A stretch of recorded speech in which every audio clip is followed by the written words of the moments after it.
Welcome to JR media. Srikakulam జిల్లా Palasa Kasibugga municipality 10వ ward ప్రజలు తీవ్రమైన తాగునీటి సమస్యను ఎదుర్కొంటున్నారు. పొందర వీధి, శివాలయం వీధుల్లో గత వారం రోజులుగా తాగునీటి సరఫరా పూర్తిగా నిలిచిపోయిందని స్థానికులు తెలిపారు.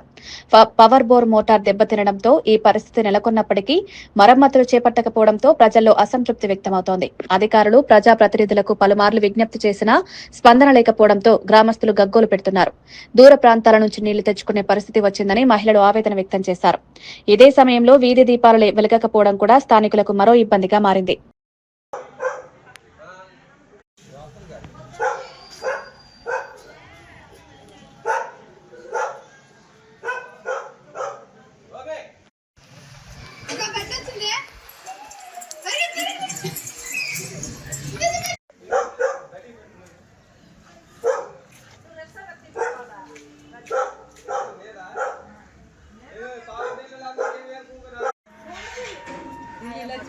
మాత్రం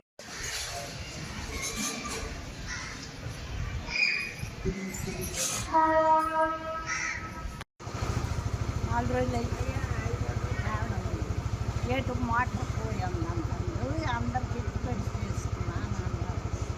రేటు పడుతుంది 250 అడగతాను.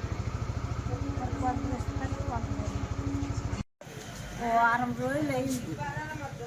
అక్కడి నుంచే తెచ్చుకుంటాం. మీ పైపులు వస్తాను కదా, బోరింగ్ కొట్టుకుంటాం. 2 అవుతుంది బోరింగ్ తాగనీళ్ళకి. పైపులు వస్తే పోసుకుంటాం. ఇప్పుడు వారం రోజులు అయింది. అక్కడి నుంచే తెచ్చుకుంటాం. మీ పైపులు వస్తాను కదా, బోరింగ్ కొట్టుకుంటాం. 2 అవుతుంది బోరింగ్ తాగనీళ్ళకి. పైపులు వస్తే పోసుకుంటాం. ఇప్పుడు అని బాగా తమ్మన్నది అందుకని పలకైపోయాను. అవును